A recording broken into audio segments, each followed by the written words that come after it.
네, 이슈 키워드 시작하겠습니다. 첫 번째 소식부터 짚어볼까요? 네, 첫 번째는 확진자 수 말고 치명률입니다. 네. 네, 거리두기 4단계가 4주째 이어지고 있지만 추가 연장 가능성이 유력하게 검토되고 있습니다.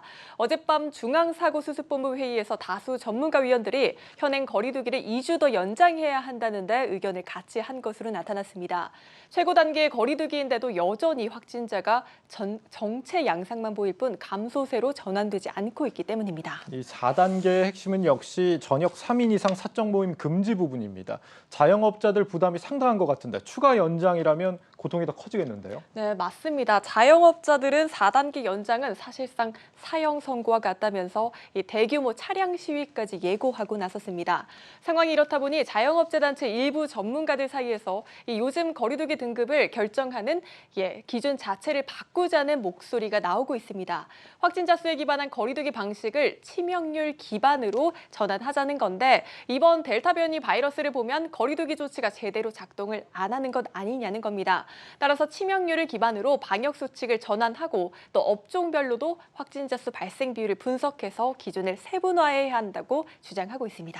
실제 방역 기준이 강화됐는데도 업종별로 온도차가 확실히 나는 것 같습니다. 노래방이나 유흥주점들은 좀 크게 줄고 반면 카페나 펜션 같은 업종들은 늘었다면서요? 네, 그렇습니다. 국세청이 우리 생활과 밀접한 100가지 업종의 사업자들을 조사를 했는데 네. 주로 저녁 시간 영업에 비중을 두는 간이 주점이나 호프, 노래방이 크게 줄었습니다. 또 온라인으로 상품을 파는 통신 판매업과 펜션, 공부방과 카페 같은 업종은 상승을 하는 등 줄을 이뤘습니다. 네, 헬스장을 10시로 제한해서 오히려 손님이 몰린다든지 호프집은 주로 2차로 오는 곳인데 업종별 피크 시간을 고려해달라라든지 하는 목소리가 지금 다양하게 나오고 있습니다. 당국이 이런 형평성 문제에 대해서는 일단 공감하고 있는 걸로 보이는데 확진자가 아니라 치명률로 기준을 바꾸자는 주장은 이번에는 반영되기 어려워 보이죠? 네, 그렇습니다. 정부는 당장은 이런 대응 체계를 도입하기는 쉽지 않다는 입장으로 보입니다. 네. 실제 지난달 말 중앙사고수습본부 조사에서도 응답자 84%가 4단계 연장에 찬성한 것으로 집계가 됐습니다. 빨리 확진자를 줄여서 일상으로 돌아가자는 입장과 앞으로 코로나와 함께 살아갈 수밖에 없으니 적당한 선에서 관리를 하자라는 입장이 서로 충돌하고 있는 걸로 보입니다. 어떤 의견이 맞는 건지 아직은 좀 더 신중히 판단할 필요가 있어 보이네요. 다음 소식 들어볼까요? 네, 다음은 반도체 주권 전쟁 확산입니다. 네. 영국 정부가 자국 반도체 설계 회사 ARM을 엔비디아가 인수하지 못하도록 제동을 걸었습니다. 영국 당국은 엔비디아의 암 인수가 국가안보에 위협적이라며 계약에 반대하는 취지의 보고서를 전달한 것으로 알려졌습니다. 아직 최종적으로 M&A를 불허한 건 아니지만 당국이 이런 입장을 공식화한 배경에는 역시 반도체 주권을 잃지 않으려는 이유가 있는 걸로 보이죠? 예, 맞습니다. 영국 정부는 암의 지적재산권이 엔비디아에 개방이 되면 이 수익 모델이 흔들리고 영국 제조업에도 타격을 줄 수 있다고 우려하고 있는 입장입니다. 그 외에도 미국 기업들은 지금 반도체 자체 생산에 나서면서 해외 의존도를 낮추고 있는데 전 세계 반도체 주권 전쟁이 본격화되고 있는 양상으로 보입니다. 반면 이런 상황에서도 우리 반도체 기업들은 주가가 계속 오르는 모습이죠?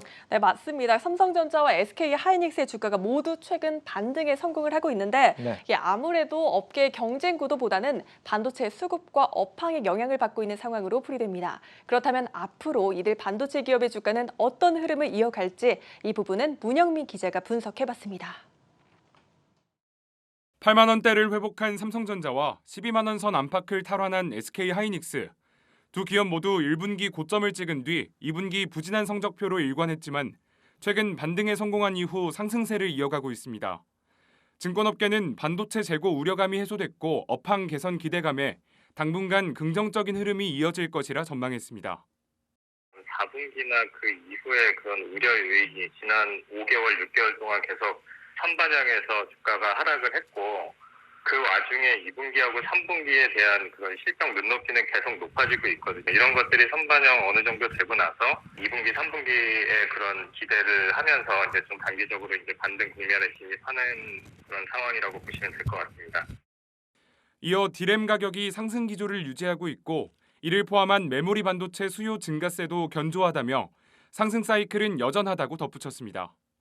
특히 삼성전자의 단기적인 주가 전망에 대한 주요 증권사 리서치센터장 설문조사 결과 하나금융투자, 한국투자증권, KB증권 등은 상승할 것이라는 긍정적인 의견을 내놨습니다. 다만 삼성전자가 새로운 비전과 전략 등을 제시하지 못한다면 모멘텀은 금세 식을 것이라고 전망했습니다. 그런데 우리가 원하는 9만 전자, 10만 전자 가려면 또 다른 뭔가를 보여줘야 돼. 또 파운드리 쪽에서 지금 3분기 실적 기대감이 좀 생겼는데 이런 것들이 좀 더 구체적으로 가셔야 되면 될 것 같아요.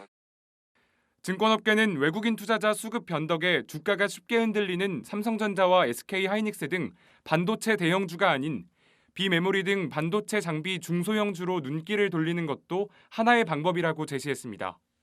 그리고 하반기에는 이제 삼성전자를 시작으로 해서 국내 반도체 사이클 투자가 구체적으로 나올 거라고 보여지고 있거든요. 그래서 이미 시장에서도 장비주들 위주로 반응을 보이고 있어요. 근데 장비들 중에서도 이제 빅메모리 쪽과 그다음에 DDR5, 그다음에 낸드 투자 쪽 이렇게 세 가지 쪽을 상반기 약세를 보였던 삼성전자와 SK하이닉스 그리고 이와 더불어 부진했던 관련 중소형 업종이 남은 하반기에 환한 미소를 지을지 관심이 모아집니다. 한국경제TV 문형민입니다. 네, 세계 반도체 주권 전쟁에서도 한국이 최강자로 거듭날 수 있기를 기대해 보겠습니다. 마지막 소식 짚어보죠. 네, 마지막은 군 자녀 돕는 LG U+입니다. 네. 통신사 LG U+가 군인 자녀들을 지원하고 나섰습니다. 직업 군인을 부모로 둔 초등학교 저학년 자녀들에게 교육 콘텐츠인 U+ 초등나라와 전용 스마트패드를 제공하기로 한 건데요.